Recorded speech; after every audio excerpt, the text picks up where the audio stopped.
Welcome to Ochenta Stories, recorded in bedrooms, living rooms, closets, and balconies in quarantine around the world. In each short standalone piece, artists, writers, creators, podcasters, and more answer the question, what do you want to hear when this pandemic is over? I'm your host this week, Chiara Santella. Before we begin, I'd like to recommend a brand new show from Studio Ochenta and Tracks on PRX, Cultureverse. It's a show that brings myths and legends alive in the modern world and inspires listeners to learn more about the cultures that surround them. Hosted by Kelly Marie Tran and Yara Shahidi. For more information about the project, check out ochentastudio.com/cultureverse and subscribe to Cultureverse wherever you get your podcast. And now, on with the show. This week's episode is about companionship. Danielle's experience allows us to witness how much taking care of someone means taking care of ourselves. This story was produced in English and Tagalog. And now, with no further ado, Miaou by Daniello Lavario.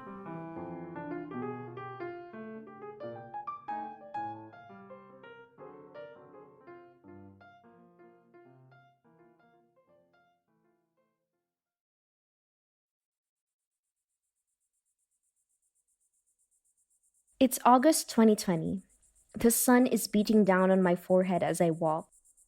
The 30-degree heat is suffocating, made even worse by the mask sticking to my face. I don't usually go home for lunch, but today I have to check on Galileo. He had been weak and lethargic, spending most of his time alone in the bathtub. So although I knew that my hour-long lunch break would be taken up by the round trip to my house, I just had to do it. Galileo is not my child. He's not my little brother or an elderly relative that I was taking care of. Galileo was my cat. Well, actually, he wasn't my cat. He was a cat, loaned to me for 10 days by a couple I barely knew, while they went island hopping in Greece. We'd only met 5 days before, but that August, you couldn't tell me that Galileo wasn't my reason for living. The love of my life who I was willing to die for. My coworkers definitely thought it was ridiculous and tried to convince me to spend my lunch break that day actually eating lunch. But the cat mom in me had to make sure he was okay. Why was this cat so important at this point in my life, you ask? Well, in March 2019, I was approaching the end of my 4-year degree. And there was immense pressure to get a job, get my own place, and quote-unquote, get my life started. The breakup that happened 2 months before was ripping the dynamic of my friend group apart. I'd never been good at endings. I don't watch the final episodes of my favorite television shows for this very reason. So my inability to process goodbyes culminated into certain symptoms. Crying for a month straight, not wanting to leave bed, demotivation, anxiety, and the loudest symptom of all, the immense need to be alone.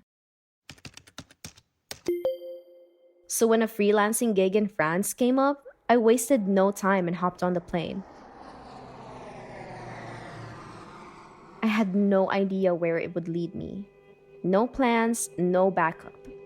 I just knew I had to self-isolate, at least 6 feet away from everyone else. Aside from the usual small talk, I would spend most of the next year detached from my family and friends at home.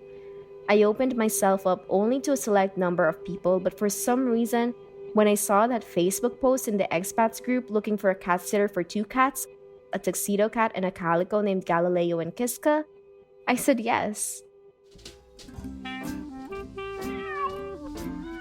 Aside from instructions from the owner to leave a bowl of food and fresh water every morning, I had zero cat knowledge.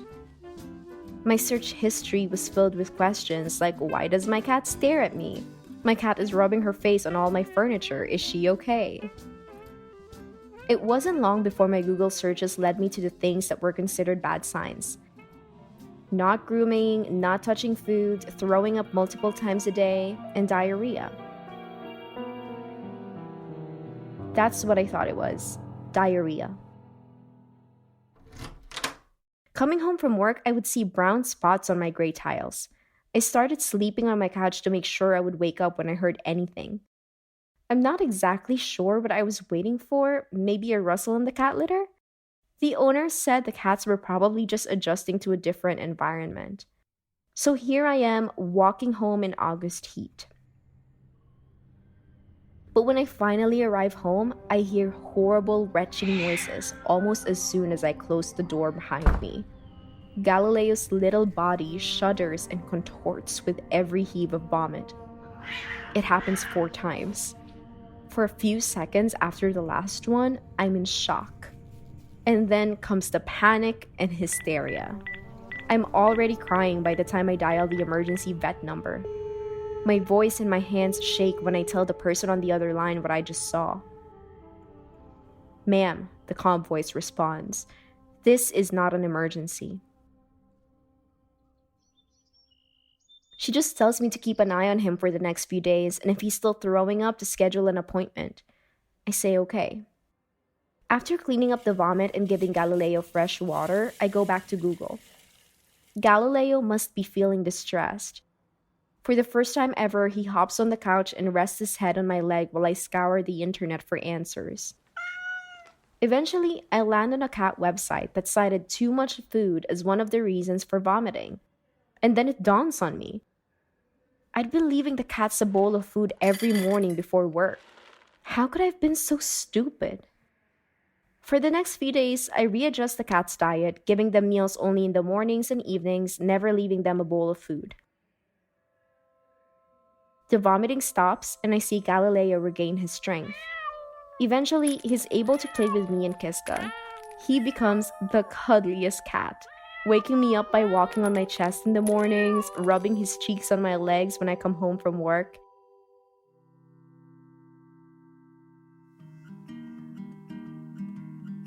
When the time eventually comes for me to bring them back, I cry. I haven't seen them since then.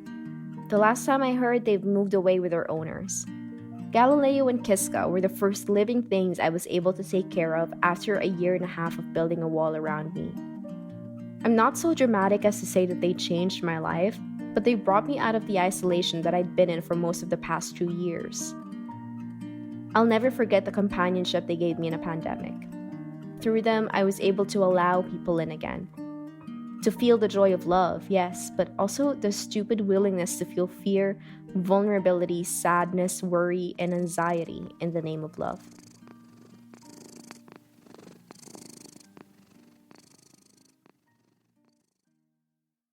Miaou by Danielo Lavario, in Tagalog.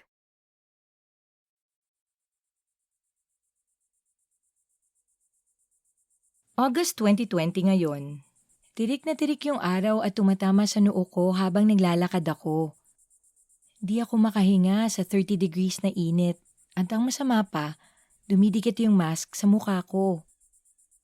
Di naman ako umuuwi tuwing lunch pero ngayon, kailangan kong umuwi para i-check si Galileo.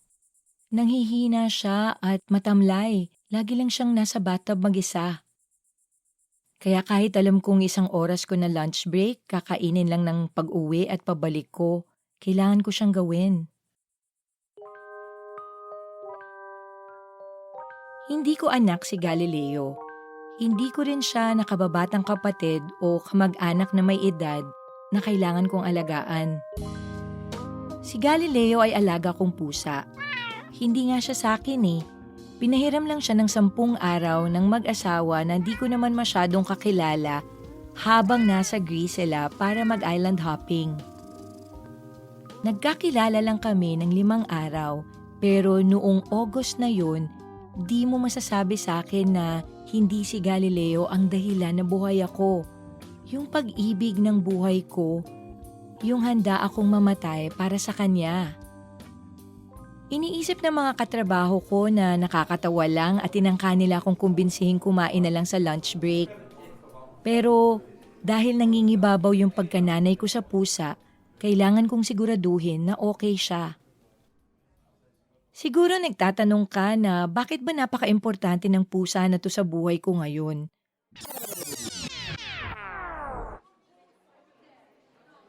Kasi noong March 2019, patapos na ako sa 4th year ko sa kolehiyo. Tapos sobrang na-pressure ako na makapagtrabaho at bumukod na. At ika nga nila, simula na ang buhay. Yung breakup na nangyari nung nakaraang 2 buwan ang sumira sa pagsasamahan ng barkada. Mula noon pa, di na talaga ako okay sa mga endings. Hindi nga ako nanonood ng mga huling episodes ng mga paborito kong palabas dahil dito. Yung hindi ko pagtanggap sa proseso ng pagpapaalam na yan ay nauwi sa iba pang mga sintomas. Tuloy-tuloy na pag-iyak ng 1 buwan, yung ayaw bumangon sa kama, pagkawalan ng motivation, pagkakabalisa at ang pinakamatinding sintomas sa lahat ay yung napakalawak na pangangailangang mapag-isa. Kaya nung nagkaroon bigla ng freelancing gig sa France, di na ako nagpatumpik-tumpik pa at lumipad na agad ako papunta doon. Kahit na hindi ko naman alam saan ako dadalhin ng mga paa ko. Wala akong plano, walang backup. Ang alam ko lang, kailangan kong mapag-isa. Yung tipong 6 na talampakan ng layo sa lahat ng mga tao. Bukod sa dating maiikling kwentuhan, naging malayo na ako sa mga pamilya at kaibigan ko sa bahay nung sumunod na taon. Naging bukas ako sa mga piling tao lang.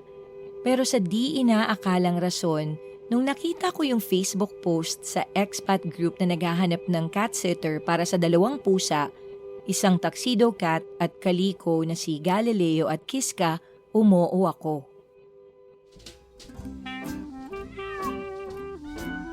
Bukod sa mga habili ng may-ari na iwan yung isang mangkok ng pagkain at malinis na tubig tuwing umaga, wala talaga akong kaalam-alam tungkol sa pusa. Yung search history ko, lagi na lang mga tanong tungkol sa bakit yung pusa nakatingin sa akin. Na ang pusa ko, kinukuskus niya yung mukha niya sa sopa. Okay lang ba siya?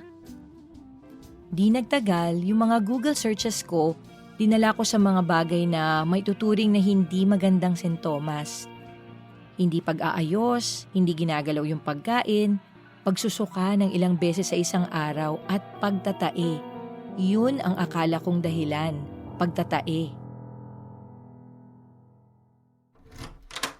Pag uwi ko sa bahay galing sa trabaho, nakikita ko meron parang mga brown na mancha sa gray na tiles ko. Dito ako nagsimulang matulog sa sopa para sigurado na magising ako pag may narinig akong kahit na anong ingay. Hindi nga ako sigurado kung ano yung inaabangan ko. Siguro ingay sa basura ng pusa? Sabi kasi ng may-ari ang mga pusa daw nag-a-adjust sa bagong paligid. Kaya eto ako ngayon naglalakad sa kainitan ng August. Pero nung nakauwi na ako sa bahay, may narinig akong nakakatakot na ingay nung sinara ko yung pintuan sa likod ko. Nanginginig yung maliit na katawan ni Galileo sa bawat pagsuka. 4 na beses nangyari. Ilang segundo pagkatapos ng isa, nabigla ako na sinundan ng pagkapanik at hysteria. Umiiyak na ako nung dinadial ko yung emergency number ng vet. Yung boses at mga kamay ko nanginginig nung sinasabi ko sa taong kausap ko sa kabilang linya kung ano yung mga nakita ko. Ma'am, sabi ng mahinahong boses, hindi po ito emergency. Sinabi niya sa akin na bantayan ko lang siya ng ilang araw at kapag nagsuka pa din siya, ay magpa-schedule na agad ako ng appointment. Umokay ako. Pagkatapos ko nilinis yung suka at binigyan si Galileo ng malinis na tubig, bumalik ako sa Google. Si Galileo ay talagang nakaramdam ng paghihirap. Sa kauna-unahang pagkakataon, tumalon siya sa sopa at humiga sa hita ko habang naghahanap ako ng sagot sa internet. Sa kalaunan, napunta ko sa website para sa pusa na ang sabi na ang sobrang pagkain ay isa sa mga dahilan ng pagsusuka. Kaya bigla kong naalala, iniiwan ko lang kasi yung mangkok ng pagkain ng pusa tuwing umaga bago ako pumasok sa trabaho. Bakit ang tanga ko? Sa mga sumunod na araw, inayos ko na yung pagkain ng pusa at binigyan lang sila ng pagkain tuwing umaga at gabi. At di